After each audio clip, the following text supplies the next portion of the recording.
सारे सर्किट को individually study करने के बाद अब का हमारा जो टॉपिक है वो क्या है, पावर इन एसी सर्किट। तो इससे पहले हम लोग जो पावर का फॉर्मूला पढ़े थे वहाँ पे हम लोग पढ़े थे कि पावर क्या होता है।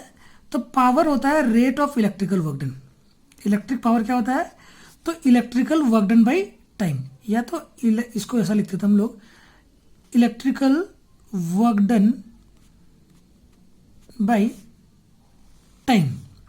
ठीक है, मतलब simply electrical power is equals क्या होता है, P is equals to W by T. P is equals to W by T.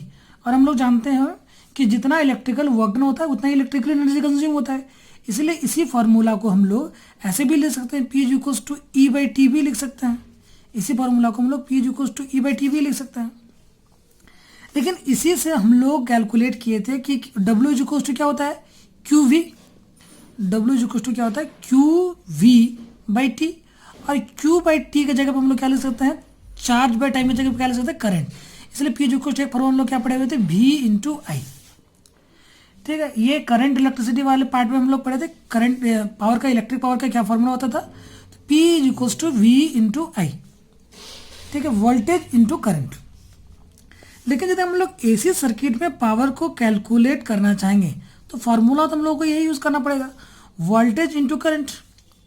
तो सवाल ये पैदा होता है कि भाई ये जो एसी सर्किट में होता है, अल्टरनेटिंग करंट से रिलेटेड जो भी वोल्टेज होता है या जो भी करंट होता है, ये तो इसका मैग्नीट्यूड और डायरेक्शन ये दोनों पीरियडिकली, मैग्नीट्यूड बदलते रहता है विद रिस्पेक्ट टू टाइम, और डायरेक्शन जो है वो पीरियडिकली रिवर्स होता है। तो हम लोग कौन से मैग्नीट्यूड को लें, एसी करंट के किस वैल्यू को ले, और एसी करंट के वोल्टेज के किस किस वैल्यू को ले, सवाल ये पैदा होता है। तो हम लोग कौन सा वैल्यू को लेंगे, तो यहाँ पे हमारा जो वैल्यू होगा वो होगा इंस्टेंटेनियस। कौन सा वैल्यू को लेंगे, इंस्टेंटेनियस वैल्यू। मतलब कि एसी सर्किट में जो पावर निकलेगा वो कैसा पावर होगा, वो होगा हमारा इंस्टेंटेनियस पावर। और ये इंस्टेंटेनियस पावर किन किसका प्रोडक्ट होगा, तो ये प्रोडक्ट होगा किसका किसका, इंस्टेंटेनियस वोल्टेज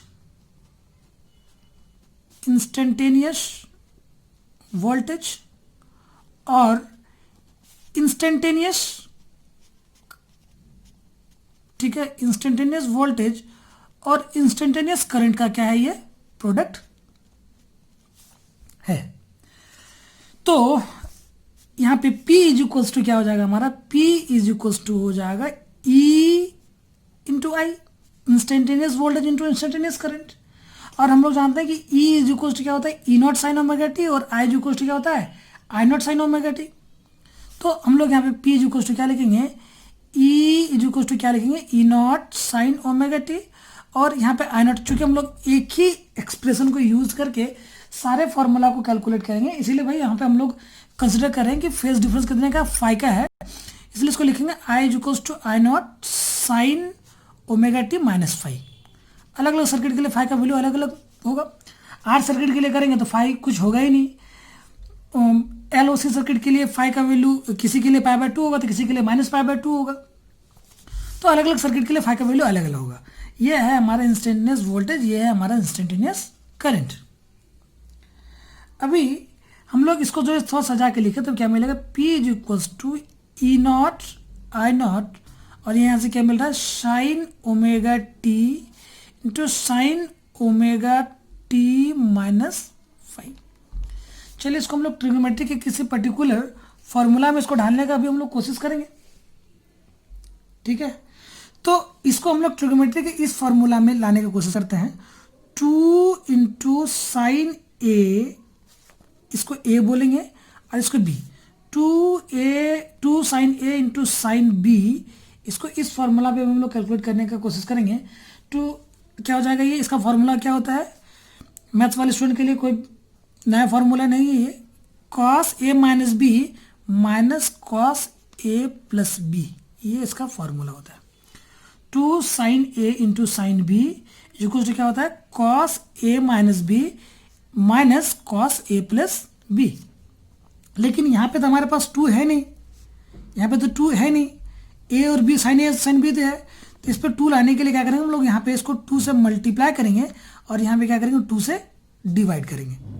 ठीक है, अब तो ये जाके आ गया हमारा P is equals to E not I naught by 2 into 2 sine omega T into sine omega T minus 5। अभी इस फॉर्मूला में आ गया। अभी इसको यदि हम लोग पुट करें तो क्या मिलेगा, P is equals to E not I naught by 2 cos A minus B, that is यह हो जाएगा हमारा कॉस ए की जगह पे क्या लिखेंगे, तो omega T minus of omega T plus 5। ठीक है, तो यहाँ पे यदि हम लोग करें तो पता चलेगा omega T minus of omega T minus 5 करेंगे तो आप लोग ये काम रफ में कर सकते हैं। यहाँ पे सिर्फ और सिर्फ क्या बच जाएगा हमारा 5 बच जाएगा। ठीक है, और यदि ए माइनस बी करें तो, और यदि ए प्लस बी करेंगे तो माइनस ऑफ कॉस, यहाँ पे ए प्लस बी करेंगे तो हो जाएगा क्या हमारा 2 ओमेगा टी माइनस 5। ठीक है, ये हमारा एक्सप्रेशन आया क्या, ये पी का, P is equals to E not I naught by 2 cos 5 minus of cos 2 omega T minus 5। ये तो हमारा इंस्टेंटेनियस पावर का एक्सप्रेशन है। लेकिन हम लोग को यदि एवरेज पावर निकालना होगा तो एवरेज पावर निकालने के लिए क्या करेंगे हम लोग, इसी का एवरेज निकालेंगे। ठीक है, यदि हम लोग पी एवरेज निकालना चाहेंगे, पावर एवरेज पावर निकालना चाहेंगे तो हम लोगों को यही निकालना पड़ेगा, ये एवरेज ऑफ ये दिस पी, ये पी। लेकिन यहाँ पे देख रहे हैं जो ये दूसरा टर्म है ये टाइम का फंक्शन है। किसका फंक्शन है, टाइम का फंक्शन है। कॉस का जो ये दूसरा वाला टर्म है ये किसका फंक्शन है, टाइम का फंक्शन है।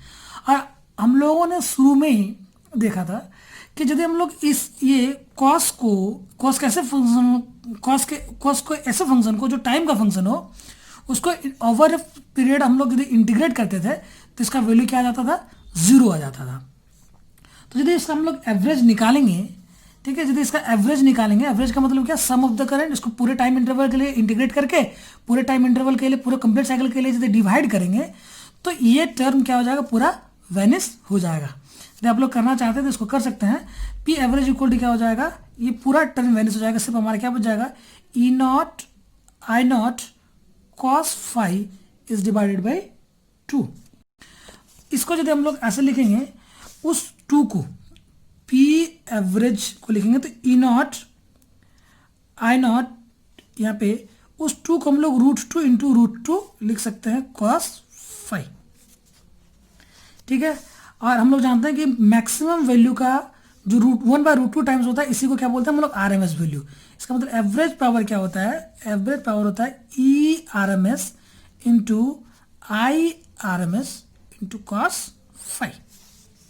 ठीक है, जहां पे इस cos 5 को हम लोग बोलते हैं पावर फैक्टर। ठीक है, cos 5 को हम लोग बोलते हैं पावर फैक्टर। अभी यहीं पे हम लोग 5 के अलग अलग वैल्यूज को पुट करके हम लोग पावर को निकाल सकते हैं। सपोज यदि हम लोग आर सर्किट के लिए करें, हम लोग आर सर्किट के लिए करेंगे तो आर सर्किट के लिए करने पे हम लोगों को क्या मिलेगा, 5 का वैल्यू आर सर्किट में क्या होता है, 0 होता है।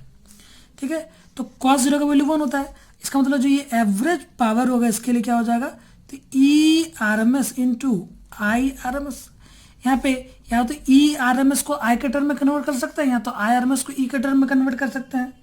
ठीक है, सिंगल टर्म में ये आ जाएगा। यदि हम लोग प्योरली इंडक्टिव L सर्किट की बात करें, L सर्किट की बात करें तो L सर्किट में 5 का वैल्यू क्या होता है हमारा, π/2 होता है। ठीक है, क्योंकि वो ओमेगा टी माइनस π/2 होता है तो यहाँ पे 5 का वैल्यू क्या हो जाएगा, π/2। और cos π/2 का वैल्यू क्या होता है, 0। मतलब वहाँ पे यदि एवरेज पावर निकालेंगे तो हमारा एवरेज पावर क्या आ जाएगा, 0। इसी तरह से हम लोग सी सर्किट के लिए निकालेंगे तो सी सर्किट के लिए 5 का वैल्यू क्या होता है, -π/2। तो भी यहाँ पे भी एवरेज पावर निकालेंगे, यहाँ पे भी एवरेज पावर निकालेंगे तो इसका वैल्यू क्या हो जाएगा, 0 हो जाएगा। तो इसी तरह से हम लोग एक ही एक्सप्रेशन को यूज करके हर एक इंडिविजुअल सर्किट के लिए, प्योरली रेजिस्टिव सर्किट के लिए, प्योरली इंडक्टिव सर्किट के लिए, प्योरली कैपेसिटिव सर्किट के लिए हम लोग क्या कर सकते हैं, एवरेज पावर को, एवरेज पावर कितना एवरेज पावर का डिसिपेशन होता है उसको हम लोग कैलकुलेट कर सकते हैं। जो हमारा एक्सप्रेशन वो क्या है, ERMS इंटू IRMS cos 5। इसको निकालने के लिए हम लोग जिन वैल्यूज़ को यूज़ किया तो वो क्या था, इंस्टेंटेनियस वैल्यू। अब बाद में इसका क्या है कि हम लोग इसी इंस्टेंटेनियस वैल्यू का एवरेज को निकाल दिए। इस टॉपिक के अंदर दो चीज़ें और होती थी, पावर फैक्टर और वाटलेस करंट, लेकिन इस बार के रिड्यूस लेवल्स के अकॉर्डिंग इन दो टॉपिक्स को रिड्यूस कर दिया गया है, पावर फैक्टर और वाटलेस करंट को।